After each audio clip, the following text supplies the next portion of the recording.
एक तरफ पीड़िता का परिवार है, दूसरी तरफ सरकार है, प्रशासन है, उसकी अपनी कहानी है। लेकिन इससे पहले मैं आपसे कोई सवाल पूछूं ज्वाइंट मजिस्ट्रेट साहब, आप अपनी सफाई में जो कुछ भी कहना पहले कह दीजिए। मुझे कोई सफाई नहीं देनी है।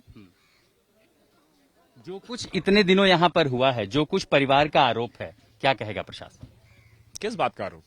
धमकी दी गई परिवार को, पूरी तरह मोबाइल छीना गया, बेबुनियाद है। डिस्ट्रिक्ट मजिस्ट्रेट का वीडियो, वो आउट ऑफ कॉन्टेक्स्ट तोड़ मरोड़ के दिखाया गया है। उसके ऊपर डिस्ट्रिक्ट मजिस्ट्रेट स्वयं का क्लैरिफिकेशन भी इशू हो चुका है, वो आप देख लीजिए, उसी कंटेक्स्ट में उसको देखिए। बात किसकी माने, परिवार का आरोप माने या डिस्ट्रिक्ट मजिस्ट्रेट की सफाई मान लें? वो आप लोगों के ऊपर है।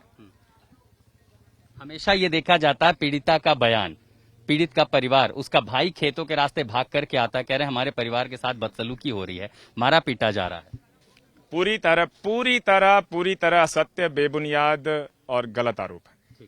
वापस घूम फिर के उसी आरोप पे जाते हैं, अगर सब कुछ इतना सही था तो आधी रात को शव जलाने की जरूरत क्यों पड़ी? उसके ऊपर डिस्ट्रिक्ट मजिस्ट्रेट का proper chronological fact based statement आ चुका है, उसका आप संज्ञान लें, उसी कॉन्टेक्स्ट में उसको देखें। और अगर वो संज्ञान सही होता तो फिर सरकार को 5 पुलिस वालों पे गाज गिराने की जरूरत क्यों पड़ती? ये आप जिनका डिसीजन है उनसे पूछें। आप कानून व्यवस्था यहाँ पर संभाल रहे हैं, खूब धक्का मुक्की हुई है मीडिया कर्मियों के साथ, जो राजनीतिक शख्सियत है उनके साथ, चुने हुए प्रतिनिधियों के साथ, कुछ ज्यादा नहीं हो गया? प्रशासन अपनी कमियां छुपाने के चक्कर में कहीं सीमाएं तो नहीं लांघ गया? मुझे लगता है मीडिया को रिफ्लेक्ट करना चाहिए कि पिछले 2 दिन से पहले किसी भी मीडिया कर्मी को आने जाने से नहीं रोका गया। आप लोग छतों से कूद के आ रहे थे, किसी के बाथरूम में छुप के आ रहे थे, किसी के पर्दे के पीछे छुपे हुए थे, किसी पगडंडी से आ रहे थे, किसी रेत में लेट के आप लोग कर रहे थे अपना दिखाना कर रहे थे, दिखाना, ठीक है, दिखाना। आप बाजरे के खेत में से आ रहे थे, रात में 4 बजे बाजरे का खेत आप दिखा रहे हैं, किसी ने नहीं रोका आपको। सारे मीडिया वाले कहाँ जाना चाहते थे? बात सुन लीजिए, आपने मुझे सवाल पूछा है तो फिर सुनने का फिर मादा भी रखिए। आपने जिस तरीके से रिपोर्टिंग करी, आपको नहीं रोका गया। पिछले 2 दिन में एसआईटी टीम गांव में थी और इस वजह से सिर्फ मीडिया को ही नहीं बल्कि जनप्रतिनिधियों को, गवर्नमेंट ऑफिशियल्स जिनकी यहाँ ड्यूटी नहीं थी उनको, सभी को रोका गया। और उसका सिर्फ एक ही उद्देश्य था कि जो एसआईटी टीम इन्वेस्टिगेशन अपनी कर रही है इंडिपेंडेंट, उसमें किसी तरह का हस्तक्षेप ना हो। जब एसआईटी टीम अभी के लिए गांव से जा चुकी है तो रेस्ट्रिक्शन सिर्फ 2 दिन के लिए जो लगाया गया था, उस रेस्ट्रिक्शन को आज पूरी तरह मीडिया के लिए हटा लिया गया है।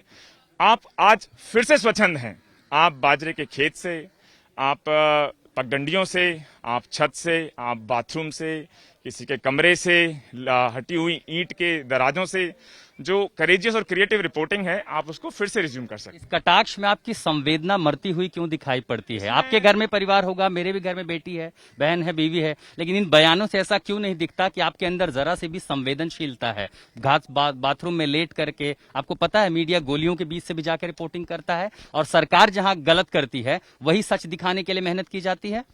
देखिए, मैं तो आपसे कह ही रहा हूं कि आप करेजियस रिपोर्टिंग कर रहे हैं कि इतना रिस्क लेकर खेतों से, छतों से, बाथरूमों से, सड़क से, बजरी से आ रहे हैं, और उसी के लिए मेरा आपका इतना रिस्पेक्ट है। और इसीलिए मैं चाह रहा हूं और आपसे निवेदन कर रहा हूं, क्योंकि आज से वो रेस्ट्रिक्शंस हट गए हैं, आप क्रिएटिव करेजियस रिपोर्टिंग को आज फिर से फुल फ्लैजेड रिज्यूम कर सकते हैं। परिवार के बयान प्रशासन के खिलाफ आरोप लगा रहे हैं, उन बयानों पर प्रशासन क्या कहेगा? एक नहीं, कई सारे आरोप। देखिए, हर आरोप या प्रत्यारोप का जवाब देने के लिए मैं अधिकृत नहीं हूं। एज एसडीएम मेरा काम है कि मैं कानून व्यवस्था बनाए रखूं, जो मैंने पूरी तरह बनाए रखी है, आगे भी बनाए रखूंगा। जो मेरा जुरिस्डिक्शन है उसमें रहकर ही मैं कोई बात कह पाऊंगा। बाकी जो आरोप प्रत्यारोप है, इन्वेस्टिगेशन है, वो मेरा जुरिस्डिक्शन नहीं है। कम से कम आज के दिन ये जरूर कह सकते हैं कि हाँ, गांव में कानून व्यवस्था दिखाई दे रही है, लेकिन यही अगर पहले होता, सब कुछ नियम के मुताबिक होता, तो सवाल उठते ही क्यों?